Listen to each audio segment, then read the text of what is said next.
Merci, Madame Arena. Merci, Président. Je dirais d'entrée de jeu à Monsieur Caspary qu'avoir un débat honnête, ce n'est pas traiter ceux qui critiquent de Corée du Nord, voire de petites régions communistes dans les mots du commissaire, dans la bouche du commissaire Oettinger.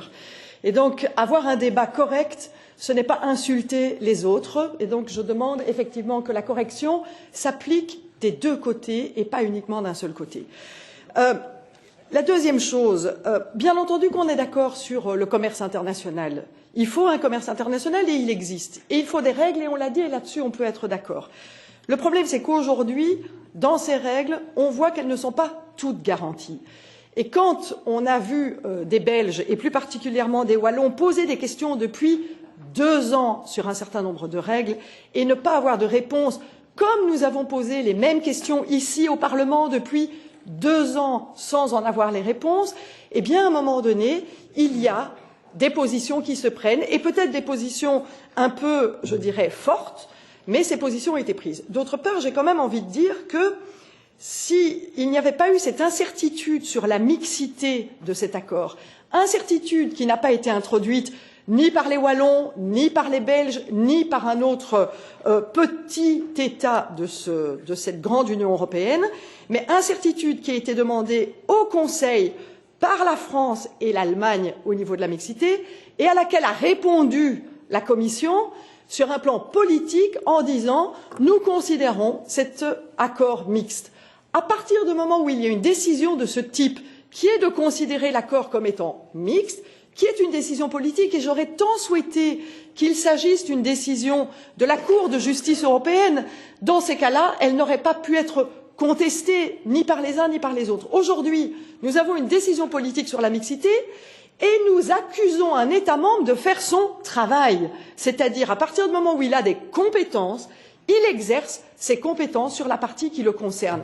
Et donc, je tiens quand même à dire ici que si cette Assemblée est démocratique, bien entendu, et nous devons la respecter en tant qu'Assemblée démocratique, les États membres, quand on leur donne la compétence, sont tout aussi démocratiques que cette Assemblée. Et donc, il y a lieu de faire le clair sur cette question de la mixité et d'éviter l'amateurisme qu'on a pu vivre aujourd'hui entre le Conseil et la Commission.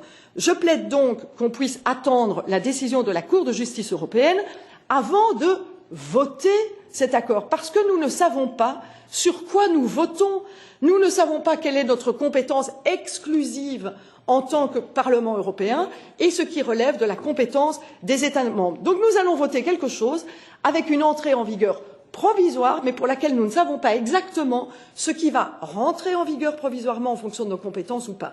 Et ce qui vient rajouter une difficulté, c'est effectivement ces déclarations interprétatives qui sont de plusieurs types, qui sont des instruments qui sont légalement liants, qui sont des déclarations avec l'ensemble des acteurs ou qui sont des déclarations unilatérales des États membres. Et ces 3 statuts juridiques différents font que nous ne savons pas ce que nous allons voter, encore une fois, ici au sein du Parlement. Je prends un exemple.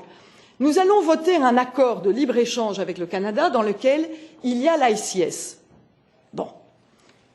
Et pourtant, la Belgique a dit « Nous ne ratifierons pas l'accord tant que l'ICS n'est pas modifié ».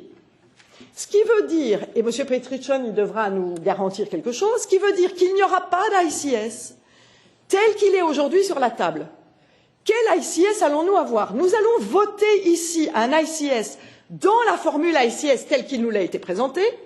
Nous savons qu'il ne pourra pas être ratifié parce qu'un État membre ne le ratifiera pas et donc il ne peut pas entrer en vigueur.